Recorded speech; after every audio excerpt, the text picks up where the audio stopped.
The studio lights were always warm on nights like this, warm enough to make a man forget how heavy life could be. You could hear the crowd settling in, waiting for that familiar shuffle across the living room set, waiting for the sound of a grumpy old man pretending to clutch his chest and shout his way into America's heart. And for a moment, it felt like the whole country was laughing together again, the way families once did around a single glowing TV. But behind that laughter lived a story far bigger, far rougher, than most people ever knew. A child with red hair too bright for the neighborhood. A teenager running the streets, sleeping wherever the night allowed. A man who built himself from nothing but jokes sharp enough to survive the world he was born into. And yet, after decades of making the nation laugh, he would one day stand in his own home as strangers carried everything he owned out the front door. It makes you wonder. What does America really give back to the people who spend their lives trying to make it smile? He came into the world on a cold December morning in St. Louis, a small boy with hair the color of a rising flame. People would later say that red hair made him look out of place in his own neighborhood, but it was more than that, it was a symbol of a mixed heritage he barely understood. His grandmother was a full-blooded Native American woman, stern but gentle, the one who tied his shoes when his hands were too small and wiped his face when he cried. And he cried often in those early years, especially after the day his father walked out the door and never came back. His mother tried to hold the family together, but life in 1920s America wasn't kind to a young black woman raising two boys alone. When she fell in with a man connected to Al Capone's circle, danger became a quiet visitor in their home. Then came the moment that changed everything. She packed her bags for Chicago and left her sons behind with their grandmother. For a boy not yet old enough to understand abandonment, the wound cut deep and stayed with him long after he learned to hide it behind a joke. Living with his grandmother meant learning what poverty felt like before he could spell the word. The small apartment was cramped, the pantry thin, and the winters cruel. His older brother, Fred G. Sanford Jr., was already drifting in and out of trouble. Jail became a revolving door for him, but in Redd's eyes, Fred was larger than life, a rebel, a survivor, the closest thing he had to a hero. And like many younger brothers, he copied what he admired, even when it led him down roads he shouldn't have walked. School gave him no refuge. Even in an all-black classroom, his light complexion and bright hair made him a target. Kids teased him, pushed him, called him names he carried like stones in his pocket. But every time someone tried to cut him down, he cut right back, with words sharp enough to sting. The classroom became his first stage, and the dozens became his first script. He learned to defend himself with laughter, to turn pain into punchlines, to hide hurt behind timing. One of the faces in that classroom would follow him into adulthood, a skinny girl named LaWanda Page. No one knew then that she would become Aunt Esther, the sharp-tongued woman who traded insults with him every week on national television. Back then, they were just two kids trying to survive the same neighborhood storm. Trouble finally found him in the 5th grade. A teacher pushed him too far, and he threw a book across the room, one act of anger that got him expelled and sent back into the streets. By age 10, school was behind him, and the city became his new teacher. But his grandmother was getting older, her hands shaking more each year. She couldn't chase after two boys forever, so she sent Redd to Chicago to reunite with the mother he barely recognized. Chicago was louder, faster, and harsher than St. Louis. It swallowed young boys whole. Redd tried to stay afloat, but the pull of the streets was strong. By 8th grade, he dropped out completely and joined the 58th Street Gang, spending his days on the corners, trading jokes and jabs with his friends. They played the dozen so fiercely that fights often came right after the laughter. Redd didn't care. The words were his weapon, and he wielded them well. At 14, he and a few friends formed a small band called the Bon Bones. They sang on street corners, tapping rhythms on makeshift instruments, trying to turn music into money. Some nights they earned enough for a meal, most nights they didn't. But the dream of something bigger, New York, a real stage, a real crowd, kept them moving. One day, the boys made a decision that could have ended their lives. They hopped onto a freight train heading east. For 3 days, they rode in a car full of onions, eating whatever they could peel to keep themselves alive. When the train reached New Jersey, the police were waiting. Redd slipped away, running as fast as he could toward a ferry bound for New York. His friends weren't as lucky. Harlem in those days was a world of its own, a pulse, a rhythm, a promise. Redd arrived with no money, no place to sleep, and no plan beyond survival. 30 days later, his friends were released and joined him. Together they rebuilt their band, but the world had other plans. In 1942, the draft board came calling. World War II needed bodies, and theirs were on the list. But Redd had no intention of going to war. Survival was his craft. So he swallowed a bar of soap, yes, soap, just to trigger a reaction strong enough to fail the medical exam. When the doctors heard his heart racing and saw his body trembling, they marked him unfit for duty. It was reckless, desperate, and undeniably bold, 3 traits that would shape the rest of his life. Homeless again after the band dissolved, he drifted from job to job, dancer, comedian, dishwasher, anything that paid enough to keep him moving. At night he slept on rooftops, wrapping himself in newspaper to stay warm.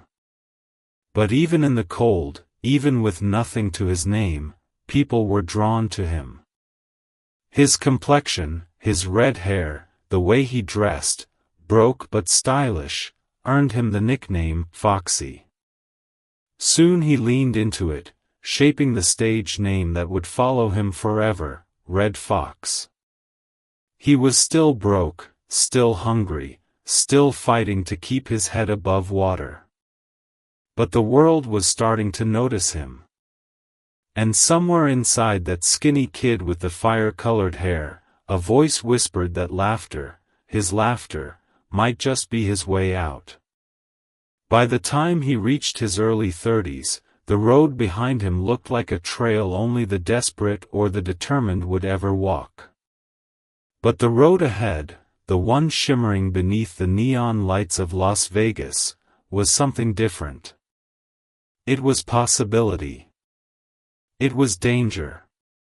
It was everything he'd been chasing since those long nights on Harlem rooftops, wrapped in yesterday's news to stay alive. Las Vegas in the 1950s promised fame, but not to everyone. A black entertainer could light up the stage, bring the house down, make the room roar with laughter, and still be told to sleep in a rundown motel far from the casinos he filled. Redd saw it happen to legends, Sammy Davis Jr., Dorothy Dandridge, Louis Armstrong. They played to packed white audiences, yet were barred from walking through the front door of the very hotels that paid them. But Redd didn't flinch. He had survived far worse. And when he stepped onto a Vegas stage, something electric happened. The crowds leaned in. His jokes carried both grit and elegance, streetwise but sophisticated. He could be nasty, sharp, raw, and still somehow make the room feel like they were in on the secret. He didn't just tell jokes, he told the truth, dressed up in laughter. And people, black, white, rich, broke, loved him for it. One night, under the soft blue haze of stage lights, a familiar figure slipped into the crowd, Frank Sinatra. Sinatra had connections everywhere, Hollywood, Vegas, the record business, and yes, the places most people didn't dare speak of out loud. He watched Redd work, watched the timing, the ease, the control. And by the end of the night, Sinatra sent a message backstage: he wanted Redd on his label. When Redd explained he was stuck in a contract he hated, Sinatra smiled the way powerful men do and said, "Don't worry about it. I'll take care of it." And just like that, without Redd lifting a finger, the contract that trapped him was gone. No paperwork delivered to his door, no long negotiations, no questions asked. Redd knew better than to probe deeper. With Sinatra and Sammy Davis Jr. opening doors, Redd's career exploded. He performed in front of large, mostly white crowds who couldn't get enough of his fast-talking, razor-edged humor. The party records kept selling, crossing color lines that had once boxed him in.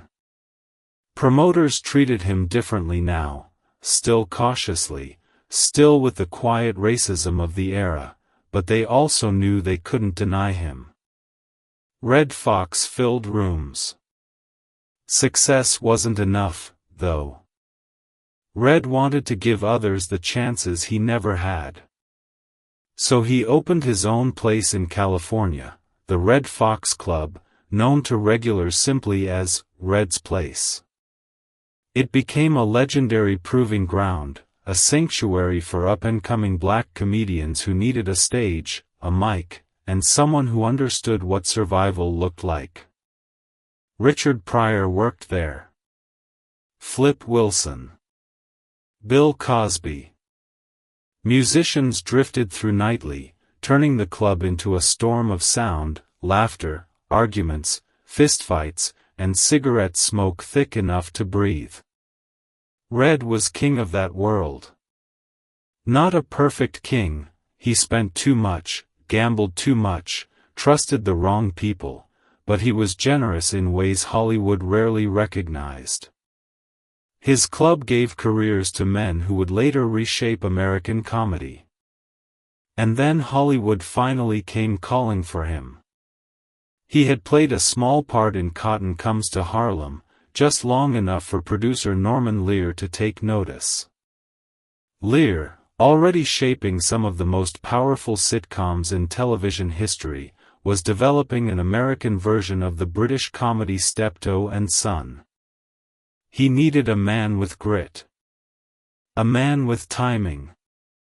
A man America would believe. Redd Foxx was all three. During the audition with Demond Wilson, something clicked. Their rhythms matched. Their voices balanced each other. It felt like family, real family, the kind that argues, jokes, forgives, and holds on tight even when the world outside is cold. Lear didn't need to see more. He cast them both. On January 14, 1972, Sanford and Son premiered on NBC. Within weeks it became the second highest-rated show in the country, right behind All in the Family. People rearranged their Friday nights around it. Kids knew the theme song by heart. Households across America, black, white, rich, poor, sat together and laughed at a junk dealer with a sharp tongue and a heart bigger than he'd admit. Redd made $20,000 an episode, a fortune to a man who once hopped trains to survive. But the money wasn't the only victory. For the first time, a black comedian wasn't being asked to shuffle, grin, or play a fool. Redd played a man with edges, flaws, pride, wit, fire. A man who loved his son but drove him crazy. A man who hustled, argued, prayed, worried, and occasionally faked a heart attack so dramatic it became iconic. And he didn't come alone. Redd brought his people with him. LaWanda Page, once the girl in his grade school class, became the unforgettable Aunt Esther, the only person who could knock Fred G. Sanford off his throne. Bubba, Grady, Woodrow, even Pat Morita, these were faces from the circuits Redd had walked for years. Hollywood didn't want them at first, but Redd insisted. He understood loyalty in a way contracts could never teach. For a moment, everything was perfect.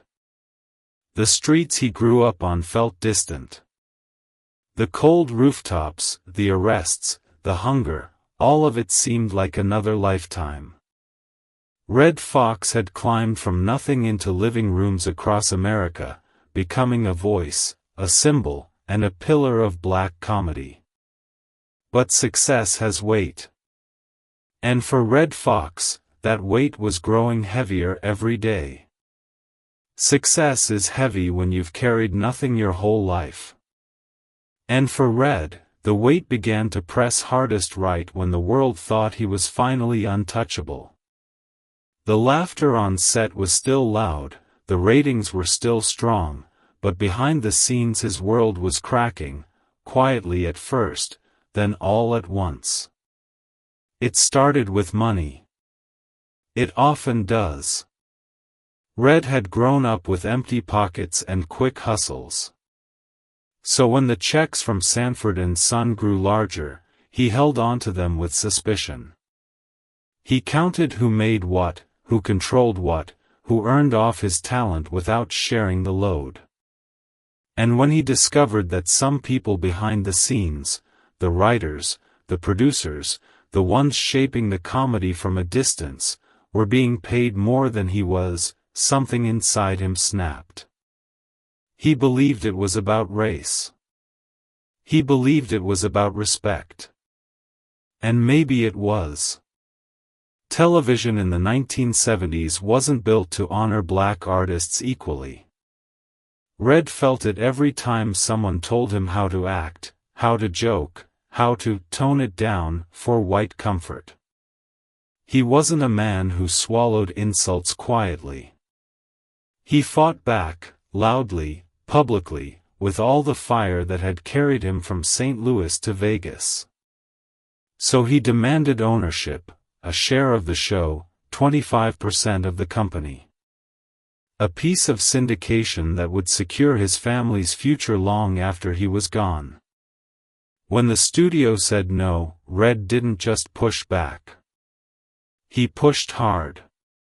Some days he refused to show up. Other days he'd arrive furious, cursing out producers, walking off set, or claiming to be too sick to work. Demond Wilson, fed up with what he considered disrespect too, stood right beside him. Soon the studio had enough. They filed a lawsuit for $10 million, accusing the two stars of breaking their contracts. Meanwhile, Redd's marriage, 19 years of storms and reconciliations, was reaching its final breaking point. Betty Jean had survived the long nights, the rage, the affairs, the emotional bruises that weren't always visible but always present. Redd loved hard but lived harder, burning through friendships, money, and stability with the same intensity he brought to the stage. Eventually, Betty Jean filed for divorce. The woman who had stood beside him before Vegas, before Hollywood, before the fame, walked away. And fame, once a warm light in his life, began to flicker. After returning to Sanford and Son to finish out the obligations of his contract, Redd felt his heart wasn't in it anymore. Tired of the battles, tired of the workplace tension, tired of the feeling that he was being controlled by people who didn't understand him, he pulled the plug. He walked away from the show that made him a household name. But the timing couldn't have been worse. He jumped to ABC with the Redd Foxx Comedy Hour, a bold new project that made him the first black executive producer of a primetime network series.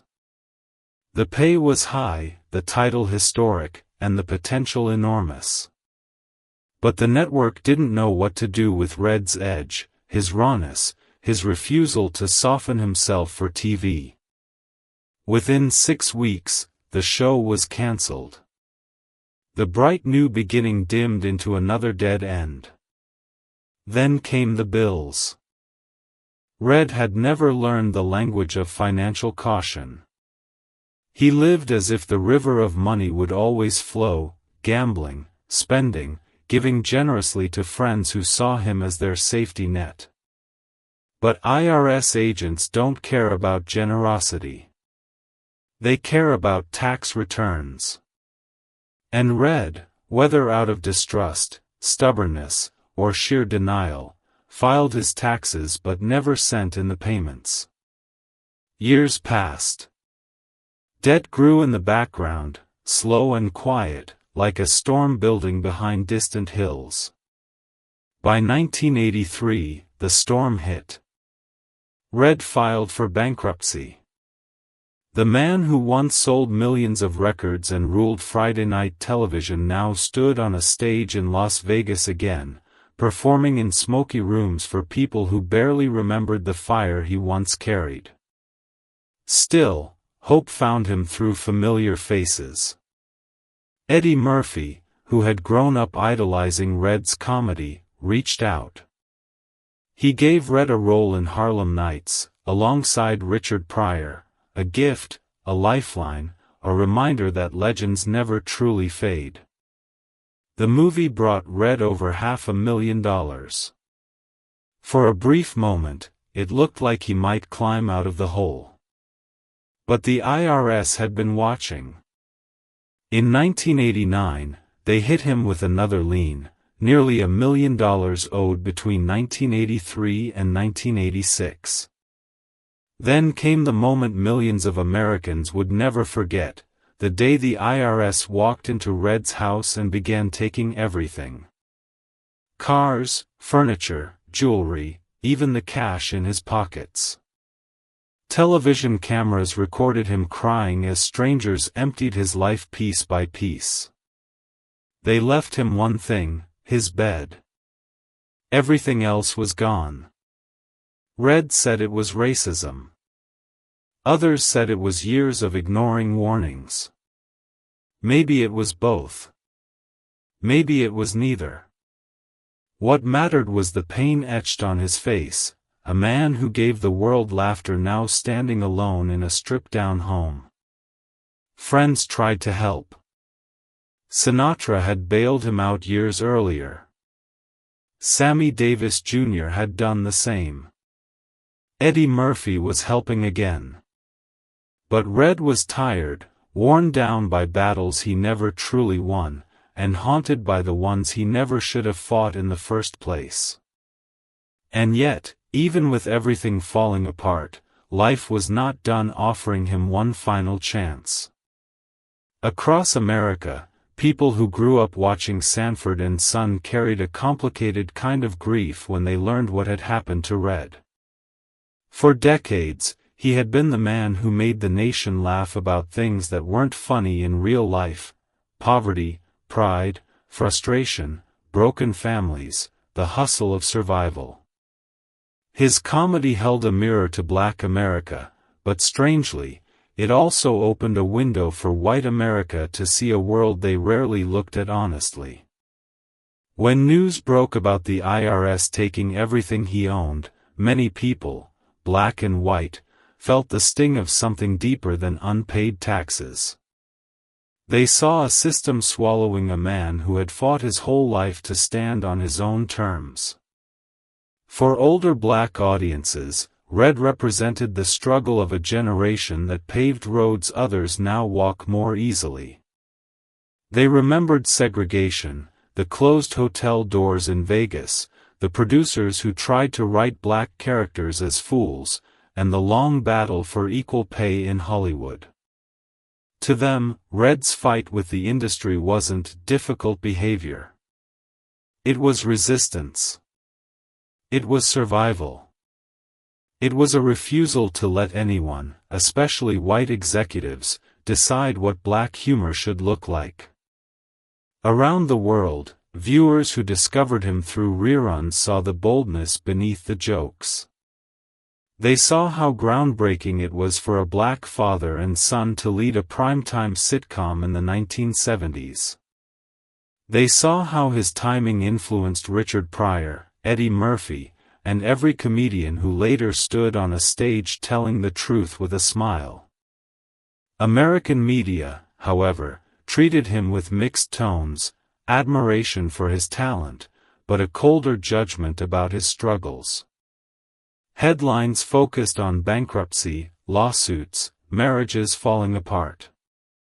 Few headlines asked how someone who brought in millions could fall so fast, or why the structures around him were built to collapse under the weight of one bad decision. In the end, the world understood him the way they often understand pioneers, too late, too slowly, but with deep respect. His legacy became clearer after he was gone, a man who carried the laughter of a nation, even when his own life was shaking beneath his feet. In the quiet hours after his passing, people across the country found themselves remembering the sound of a man who once made America laugh from its living rooms. Not the stage lights. Not the scripts. Not the arguments behind the scenes. Just the laughter, raw, musical, defiant, the laughter he shaped out of a life that rarely gave him anything easy. Redd Foxx didn't walk an ordinary road. He stumbled through poverty, fought through segregation, hustled through backrooms and alleyways, then rose into the bright center of American television. And even when success slipped through his fingers, even when money, contracts, and illness pushed him to the edge, his spirit never lost that sharp, clever spark that first lit up a Harlem street corner. His legacy is more than a sitcom. It's more than the party records, the Vegas shows, the punchlines that made entire audiences fall out of their seats. His legacy lives in every black comedian who stands on a stage today with the freedom to be real, to be bold, to be themselves. It lives in the honesty he brought to comedy, an honesty born from a life that had no choice but to tell the truth. And maybe that's why his story stays with us. Because it asks a question America still struggles to answer. How do we honor the people who give us joy, when their own lives are weighed down by battles we never see? For those who grew up with Sanford and Son, his voice feels like a memory from childhood, warm, familiar, overflowing with the rhythm of a different America. For younger generations discovering him today, he's a reminder that greatness often comes from the roughest soil. If his story brings someone to mind, someone who made you laugh, someone you miss, someone who carried more weight than the world ever knew, feel free to share their name in the comments. Stories like his remind us how important it is to keep those memories alive. And if journeys like this make you pause, reflect, and look at our history with a little more heart, stay with us. There are more stories to tell, more voices worth remembering. Until next time, keep his story alive.